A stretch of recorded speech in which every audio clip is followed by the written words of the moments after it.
sayur, dan umumnya saya bahasakan kenapa dikonsumsi di sayur, oh lebih enak, lebih wangi dan seterusnya. Lalu saya bilang inilah survei internasionalnya, ini pendapat para dokter tentang daun ganja, ini rinciannya secara lab, laboratorium, jelas sekali ini berbahaya konsumsi bagi manusia, dan kalau dikonsumsi banyak membuat orang ketagihan. Tapi ternyata responnya sama, tidak ada masalah. Lalu saya bahasakan di pengajian saya di depan teman-teman ini, ketahuilah saudaraku, kalau anda mau tanya saya sebab datang tsunami ini, kalau saya pribadi saya katakan ini, karena tidak ada dosa yang merata, semua masyarakat nganggap itu bukan dosa kecuali ini di sana. Dan umumnya sebelum musibah datang secara merata, itu biasanya Allah datangkan peringatan-peringatan kecil. Mungkin sebelum tsunami ada gempa, ada banjir kecil, ada peringatan-peringatan, tapi karena dibiarin, diabaikan, maka akhirnya jadi umum semuanya, jadi umum. Pada saat saya kunjungin Jogja, waktu itu beberapa tahun yang lalu, saya sempat dapat panggilan untuk beasiswa S3 di UIN di Jogja. Kebetulan ada teman dekat saya di sana, Ustadz Ridwan Hamidi. Beliau seangkatan sama saya waktu S1 di Madinah. Sekarang beliau dosen di UGM. Saya sempat datang panggilan waktu itu karena saya ingin mengajukan juga, sudah lama saya ajukan untuk S3 di Indonesia, tapi ternyata panggilannya baru datang gitu, beberapa tahun lalu. Jadi saya jawab aja panggilan untuk kalau memang saya bisa masuk, saya ajukan disertasi baru selain disertasi saya yang sudah ada yang memang saya ajukan di Malaysia. Kemudian saya berangkatlah ke sana. Pada saat saya datang ke sana, saya datang ke kampus UIN, subhanallah, bagian masa sarjananya bilang sama saya, Pak Khalid mohon maaf Anda terlambat datang, tesnya ini kemarin. Saya bilang, Pak ini suratnya, buktinya saya harus ikut hari ini sebenarnya. Dia bilang enggak, ada informasi diajukan ujiannya. Loh saya nggak tahu, undangan saya datang dan hari ini saya harus ujian, udah nggak bisa lagi. Baik, saya coba temuin siapa Pak, saya bisa temuin, mungkin saya bisa tes, udah nggak bisa pokoknya. Padahal saya tidak ada salahnya nih, karena surat saya sesuai, saya datang sesuai dengan surat gitu.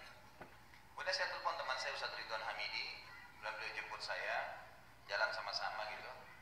Saya ceritain, dia tanya, Ustadz datang ke sini kenapa? Saya bilang ini Ustadz saya datang sebenarnya untuk ini dan seterusnya.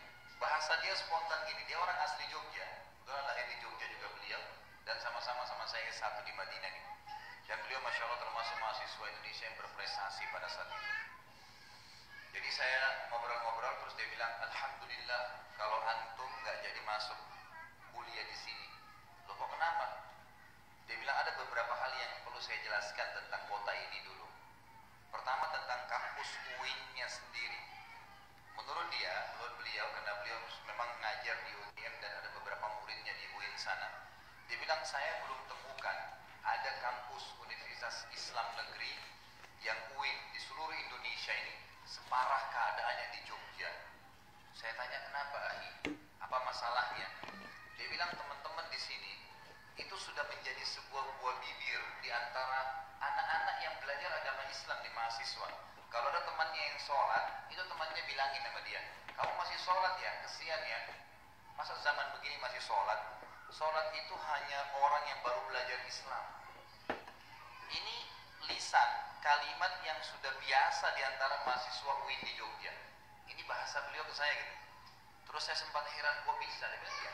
Bahkan di sini sering kali mahasiswa kalau antum datang di hari ini, di jam ini, di halaman di sini, di halaman kampus ini ada pendeta yang diundang, kemudian ngobrol, jelaskan tentang agama mereka untuk mahasiswa muslim.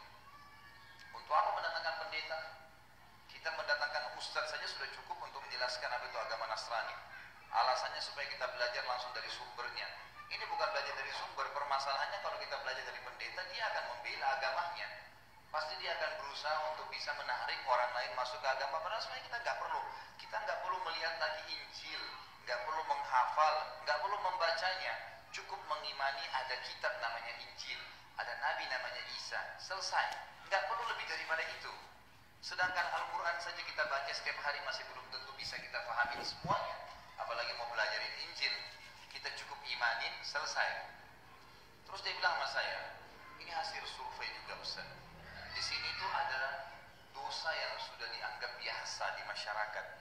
Jadi seringkali kalau terjadi gempa sana gempa sini, kalau orang mau tanya tentang kasusnya ada apa, mungkin karena penyebab-penyebab ini. Ada dua yang mendasar yang sudah merata. Yang pertama, ini bahasa beliau ke saya, akhirnya saya ambil kesimpulan dalam materi ini.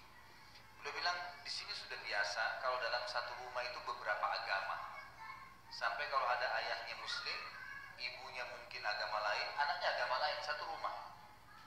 Bagaimana bisa seseorang, misalnya ada juga sering terjadi muslimah, suaminya dia bukan muslim. Tak boleh, ini perzinahan. Kalau ada perempuan muslimah nikah sama orang non muslim sebelum dia syahadat nggak sah. Ya sebagaimana Allah jelaskan dalam Al-Qur'an, jelas sekali. Ya wala tankihul musyrikin hatta yu'minu wala 'abdul mu'minun khairu min musyrikin walau a'jabakum. Jangan pernah kalian wahai wanita muslimah menikahi laki-laki yang kafir walaupun laki-laki itu mengagumkan bagi kalian. Sesungguhnya seorang budak laki-laki muslim, budak hamba sahaya bisa diperjualbelikan, tapi muslim jauh lebih baik. Sebaliknya juga dikatakan oleh Allah SWT, wala tankihul musyrikati hatta yu'min. Jangan kalian nikahi wahai laki-laki wanita-wanita yang kafir dan musyrik sampai mereka beriman.